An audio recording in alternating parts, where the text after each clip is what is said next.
तो पाइथन 2 अगर हम लोग यहाँ पर इस्तेमाल कर रहे होंगे, साइज थोड़ा सी बड़ा कर लेता हूँ, और पाइथन 3 इस्तेमाल कर रहे हैं। देखो पाइथन में हमारे पास फंक्शन होता था प्रिंट, तो आप इसको दो तरीके से इस्तेमाल करते हैं। यानी डबल कोट के अंदर आपने लिखा हेलो, तो ये सही है, बिल्कुल करेक्ट, इसका आंसर चलेगा। और आप प्रिंट फंक्शन को एक दूसरे तरीके से भी इस्तेमाल कर सकते थे। तो आप लिखते थे प्रिंट पैरेंथेसिस ओपन और उसके बाद यहाँ पर लिखते थे हेलो,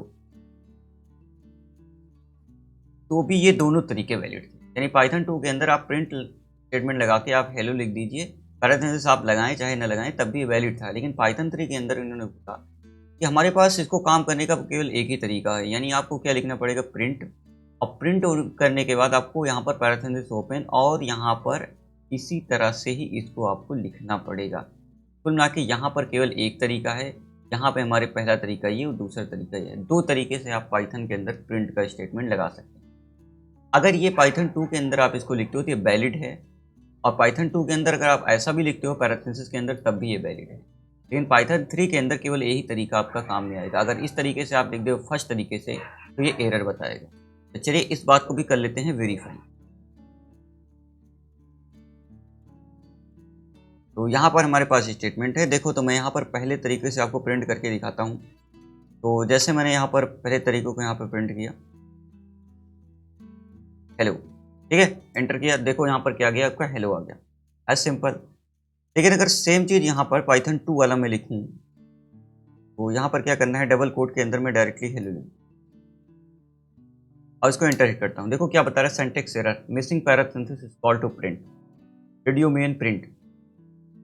तो इसका सीधा सा मतलब ये समझ में आता है कि प्रिंट फंक्शन पाइथन 3 के अंदर पैरेंथेसिस के साथ ही इस्तेमाल किए जाएंगे। अगर यही सेम कोड जो मैंने यहाँ पर सिंटैक्स एरर बता रहा है, यही सेम कोड अगर पाइथन 2 की आइडल पे आप चलाओगे तो एकदम परफेक्ट गारंटेड काम करेगा, ठीक है। तो दूसरा डिफरेंस ये है, यहाँ पर पाइथन 3 के अंदर आपको पैरेंथेसिस ही यूज करना है। पाइथन 2 के अंदर आपके पास चॉइसेस थी, आप पहले तरीका भी इस्तेमाल कर सकते थे, तो आप यहाँ पर दूसरा इस्तेमाल भी। अब बात करते हैं अगले डिफरेंस। अगला डिफरेंस ये है कि जो हमारा str का टाइप यानी स्ट्रिंग का टाइप होता था पाइथन 2 के अंदर ASCII कोड, ठीक है ना। अगर आपको इसको यूनिकोड में स्टोर करना होता था तो आप उसके लिए यहाँ पर un लगा सकते थे एज अ प्रीफिक्स। लेकिन पाइथन 3 के अंदर इम्प्लिसिट जो आपका str टाइप होता है वो क्या होता है, आपका यूनिकोड ही होता है। इसका मतलब समझिए, इसका मतलब यहाँ पर ये है कि जैसे आप कोई स्ट्रिंग यहाँ पर स्टोर करते हो, सपोज दैट आपने लिखा A B पाइथन 2 के अंदर, ये सारी चीज़ें क्या होंगी, इनका ASCII कोड है। जैसे A का 65, B का 66, C का 67, ये हमारा ASCII कोड होता है। तो किसी भी कैरेक्टर को कंप्यूटर के अंदर रखने के लिए उसको सबसे पहले हमको बाइनरी फॉर्म में कन्वर्ट करना पड़ता है। जैसे आपको यहाँ पर रखना है तो 65 को आपको 2 से डिवाइड करना पड़ेगा, फिर जो रिमाइंडर आएगा वो 0 और 1 की फॉर्म में आएगा। तो 0 1 क्या होंगे, बाइनरी होते हैं। अगर आपको आता है तो आप बाइनरी इसकी निकाल सकते हैं। तो वो 0 1 की फॉर्म में यहाँ पर इसको रखना पड़ता था। तो ये बाय डिफ़ॉल्ट क्या होता था, पाइथन 2 के अंदर ये आपका ASCII कोड चलता था, यानी सर्च कीजिए कोड। पर दिक्कत ये थी कि यहाँ पर ASCII कोड में केवल 256 कैरेक्टर ही यहाँ पर सपोर्ट करते थे। पाइथन 3 के अंदर अगर यहाँ पे पाइथन 2 में अगर इस चीज़ को रखना चाहते तो आपको एज अ प्रीफिक्स यहाँ पर un लगाना पड़ता था, ठीक है, यूनरी कोड। लेकिन बाय डिफ़ॉल्ट क्या होता था, ASCII कोड होता था। पाइथन 3 के अंदर क्या है, बाय डिफ़ॉल्ट ये यूनिकोड है। बाय डिफ़ॉल्ट क्या है, ये यूनिकोड है, ठीक है ना। यानी यूनिकोड और इसमें क्या डिफरेंस है, यहाँ पर भी सेम चीज़ें होती हैं, बस डिफरेंट ये है कि यूनिकोड में हम कैरेक्टर्स की संख्या को बहुत ज़्यादा लंबे तक स्टोर कर सकते हैं। यानी बहुत ज़्यादा कैरेक्टर आपको मिल जाएंगे किसके अंदर, पाइथन 3 के अंदर। तो दूसरा डिफरेंस हमारा ये है कि हम पाइथन 2 के अंदर बाय डिफ़ॉल्ट क्या होता है, हमारा ASCII कोड सपोर्ट करता है, ठीक है ना। अगर आपको ज़बरदस्ती करवाना है तो आप कर सकते हो यूनिकोड में। लेकिन पाइथन 3 के अंदर क्या है कि बाय डिफ़ॉल्ट ही यूनिकोड यहाँ पर स्टोर कर। चलिए अगला बात करते हैं। अगली बात ये है कि पाइथन 2 के अंदर हमारे पास एक फंक्शन होता था रेंज और दूसरा फंक्शन होता था एक्स रेंज। तो पाइथन 2 के अंदर जो हमारा एक्स रेंज फंक्शन था वो वैसा ही बिहेवियर करता है जैसा कि यहाँ पर हमारा पाइथन 3 के अंदर रेंज फंक्शन, और जो हमारा रेंज फंक्शन था पाइथन 2 के अंदर उसको यहाँ पर हटा दिया गया। तो बात समझिए क्या है, रेंज फंक्शन पाइथन 2 के अंदर था, उसको हटा के एक्स रेंज फंक्शन जो कि पाइथन 2 के अंदर था उसका नाम चेंज किया गया, यानी उसका नाम यहाँ पर रेंज रखा गया, ठीक है। और उसको क्या किया गया, पाइथन 2 के अंदर जो रेंज फंक्शन था उसको पाइथन 3 के अंदर हटा दिया गया है। तो यानी एक्स रेंज का सेम बिहेवियर पाइथन 2 के अंदर यहाँ पर पाइथन 3 के अंदर रेंज नाम से मिलता है। तो ये हमारा एक और डिफरेंस आपके सामने आ गया। तो पाइथन 2 में रेंज फंक्शन हटाया गया है, पाइथन 2 का एक्स रेंज फंक्शन पाइथन 3 में रेंज फंक्शन की तरह से बिहेवियर करता है। अगली बात आती है एक्सेप्शन हैंडलिंग की। जब भी प्रोग्राम आपका चलता है तो प्रोग्राम को रोबस्ट बनाना होता है, मतलब कोई भी कंडीशन आ जाए, कोई भी डेटा कोई इंटर कर दे, यूजर गलत डेटा भी इंटर कर दे, तब भी हमारा प्रोग्राम कभी भी आपका टर्मिनेट नहीं होना चाहिए। टर्मिनेट का मतलब कि अपने आप से बंद नहीं होना चाहिए, किसी एरर की वजह से बंद नहीं होना चाहिए, इसको रोबस्ट बोलते हैं। तो एक्सेप्शन हैंडलिंग पाइथन 2 के अंदर जैसे होती थी वैसे ही होती थी, लेकिन पाइथन 3 के अंदर इसको एक्सेप्शन को हैंडल करने के लिए यहाँ पर एक एज कीवर्ड कंपलसरी कर दिया गया, मतलब ये एज कीवर्ड लगाना आपका रिक्वायर्ड है, ठीक है। तो ये तीसरा यहाँ पे चौथा डिफरेंस था जो कि एक्सेप्शन हैंडलिंग में पाइथन 2 में जैसी होती थी वैसी हो रही है, उसमें कोई दिक्कत है नहीं, लेकिन पाइथन 3 के अंदर आपको एज कीवर्ड लगाना compulsory. Last not the least वो डिफरेंस यहाँ पे देख लेते हैं। पाइथन 2 के अंदर एक फंक्शन हुआ करता था रो इनपुट, रा इनपुट का, जो क्या करता था कीबोर्ड से डेटा को रीड करता था। किस टाइप का डेटा, स्ट्रिंग टाइप का, यानी अगर आप लिखते हैं 1 2 3 तो भी क्या करता था, इस आपको लगता है 123 किस टाइप का होगा, इंटीजर टाइप का होगा या नंबर डेटा टाइप है, लेकिन बाय डिफॉल्ट रा इनपुट फंक्शन इस डेटा को स्ट्रिंग के तरीके से रीड करता। और पाइथन 2 में एक फंक्शन होता था इनपुट, जो क्या करता था डेटा को फिल्टर करके रीड करता था। जैसे आपने लिखा 1 2 3 तो इसमें आप फिल्टर लगा सकते थे। तो ये क्या करता था 1 2 3 को यहाँ पर नंबर के रूप में, कोई नाम आपने लिख दिया तो इसको क्या करता था स्ट्रिंग के रूप में, कोई आपने फ्लोटिंग पॉइंट लिख दिया तो फ्लोट के रूप में, यानी डेटा को रीड करता था पर फिल्टर लगा के करता था। अब पाइथन 3 में हमने एक चीज़ बताई है कि इनका जो कॉन्सेप्ट एकदम क्लियर है कि जो काम होगा वो एक ही तरीके से होगा, बस वही तरीका होगा और उसी तरीके से किया जाएगा। इन्होंने जो रॉ इनपुट फंक्शन यहाँ पे था उसको यहाँ पर एक नया नाम दिया गया और उसका नाम दिया गया यहाँ पर क्या, इनपुट फंक्शन, ठीक है ना।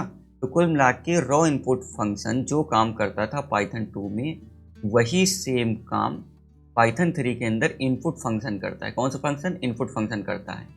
और पाइथन 2 का रॉ इनपुट फंक्शन पाइथन 3 के अंदर यहाँ पर हटा दिया गया। तो मतलब रॉ इनपुट फंक्शन का नाम चेंज करके इनपुट फंक्शन रखा गया और रॉ इनपुट जो फंक्शन था यहाँ पर पाइथन 3 के अंदर कैरी फॉरवर्ड नहीं किया गया, ठीक है। तो थोड़ा सा आपको डिफरेंस यार लग सकता है, कुछ चीज़ें आपको ऐसी लग सकती हैं जो आपको शायद न समझ में आई हों, लेकिन ये सारी चीज़ें हम आगे चलकर देखते रहेंगे। थोड़ा सा आपको दोबारा यहाँ पर देखने की ज़रूरत है। ये बहुत कॉमन डिफरेंसेस है क्योंकि बहुत बार आप कोड चलाओगे आइडल पे तो आपको लगेगा यार यहाँ पे कुछ नहीं चलाया, ठीक है। मैं चलाऊंगा तो हो सकता है पाइथन 3 पे चला रहा हूँ तो मेरा जो चेंजेस हैं कुछ और आ रहा है। वो जैसे डिवीजन ऑपरेटर की बात करें या प्रिंट आप लगाते हो सकता है थोड़े से आपको डिफरेंसेस देखने में लेते हैं। इस बात को आप लोग मेक श्योर कर लीजिएगा कि आप पाइथन 3 के लिए यहाँ पर आइडल इंस्टॉल किए। अब आइडल कैसे इंस्टॉल करना है, पाइथन को कहाँ से डाउनलोड करना है, कहाँ से इंस्टॉल करना है, कौन सा वर्जन आपके लिए भी सूटेड रहेगा, ये सारी चीज़ें हम डिस्कस करेंगे अपने नेक्स्ट वीडियो। तो आज के लिए थैंक यू। अगर ये वीडियो आपको पसंद आ रहे हैं, इस तरह के और वीडियोज़ आप लोग देखना चाहते हैं तो प्लीज़ इस चैनल को सब्सक्राइब कीजिए। मेरी वेबसाइट है www.myclasses.com। इस वेबसाइट पर जाके आप बहुत सारे क्वेश्चन का आंसर देख सकते हैं, एमसीक्यू की तैयारी कर सकते हैं। इसके अलावा अगर आपके मन में कोई डाउट है तो नीचे कमेंट करके मुझसे पूछिए। तो अगर ये वीडियोज़ आपको पसंद आ रहे हैं तो इस अपने वीडियो को लाइक कीजिए, शेयर कीजिए और मैं मिलता हूँ आपसे अगले वीडियो में। तब तक के लिए thank you and good bye, keep watching.